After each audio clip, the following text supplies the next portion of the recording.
Well, our next guest is always plugged into what's happening in the world of parenting. And today she's talking with me about some modern parenting trends. Here to lead the conversation is our good friend, Deborah Porter, a popular workplace parent consultant.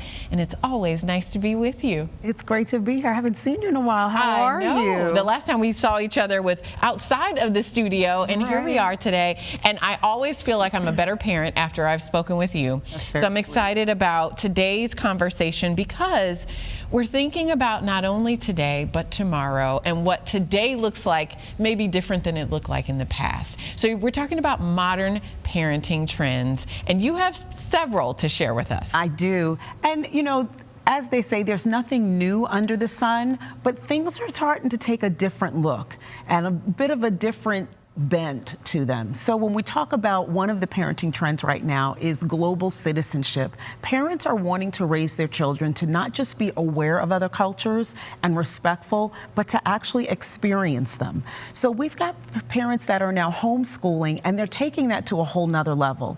They are actually traveling the country, and not just that, there are some families that are homeschooling and literally traveling internationally for their children to actually be immersed into other cultures and other experiences and other languages. And so this is kind of homeschooling on steroids, where children are learning literally in the world.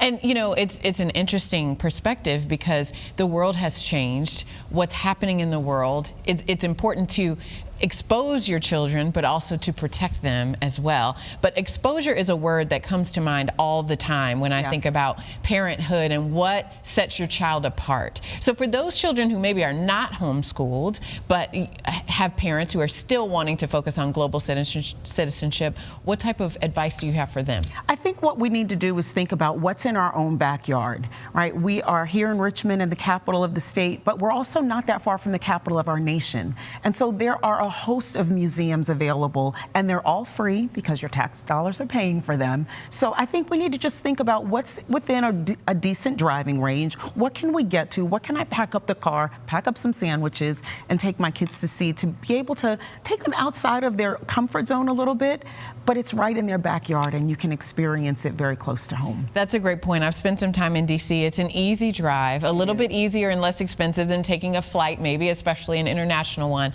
but there's so much culture to be seen. Such a great reminder. All right, and now families are looking a little bit different and support systems look a little bit different. I am fortunate to have a husband who is an incredible dad, and there's so many incredible dads all across the world. So some dads may be comfortable in that space, some of them may be learning to be comfortable in that space. Very true. Where can we find the perfect resources for dad? So dad parenting resources is on the rise. Right, most of the books for parenting in years past really have been geared toward us. It's been geared towards moms. But there are dad parenting groups, there are dad Facebook groups, there are dad life coaches available. And so all of these things are now available to dads who want to be a bit more connected, a bit more involved, maybe take on more of the caregiving responsibilities that have traditionally kind of been for mom to do. And so there's tons of support available for dads to do that. And I think the great thing about this is that parenting is a team sport, right? It's not just mom.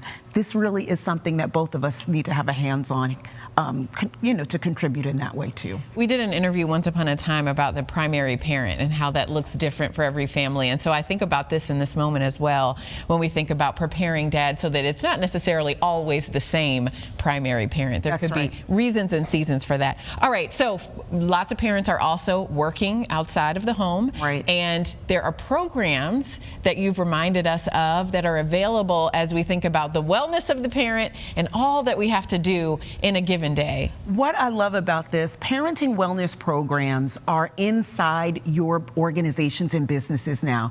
This is great for so many different reasons. If you can support the parents that work in your organization, then you can have a more productive individual. If you can bring in an expert, if you can bring someone to help with work-life balance, to give parenting tips, to give some strategies, one, that is showing that parent that you are concerned about them as a whole individual.